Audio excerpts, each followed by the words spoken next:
யாருக்கும் பயந்துக்க மாட்டேன். நான் என் மனசில் என்ன இருக்கோ அதைத்தானே சொல்கிறேன்.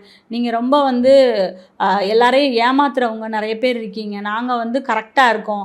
எங்கள் உணர்வுகளுக்கு நீங்கள் முக்கியத்துவம் கொடுத்தீங்கன்னா நாங்கள் கரெக்டாக இருப்போம். எங்களை நீங்கள் புண்படுத்தும் போது நாங்கள் உங்களை திருப்பி கொட்டுறதுக்கு தயங்க மாட்டோம்னு சொல்கிறதே நீங்கள் தான், விருச்சிக ராசி தான்.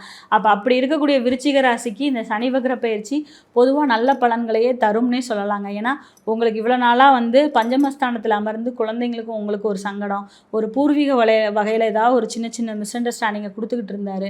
அதே மாதிரி வெளிநாடுகளில் அதிகமாக இருக்கிறது, இந்த medical transcription, medical time job, அதே மாதிரி நர்சிங்கு, டாக்டர்ஸு, இந்த மாதிரி நிறைய விருச்சிகத்தில் வந்து மெடிக்கல் சம்மந்தப்பட்டவங்க இருப்பீங்க. உங்கள் எல்லாருக்குமே உங்கள் எண்ணம்னு சொல்லக்கூடிய அதாவது 5ஆம் இடம்ங்கிறது உங்களோட எண்ணங்கள், உங்களோட சிந்தனைகள் தான். அங்கே போய் உட்காந்து உங்களை கரெக்ட் பண்ணிட்டு இருந்தார். இப்போ வக்ரமாகி 4ஆம் இடத்துக்கு வந்திருக்காரு. ஏதாவது வீடு ரெனோவேட் பண்ணணும்னா அது நடக்கும். அம்மாவோட ஹெல்த்தில் மட்டும் கவனம் வேண்டும். உங்களுக்கு ரொம்ப சிறப்பாக இந்த வக்ரம்ங்கிறது பாசிட்டிவாக தான் இயங்கும்.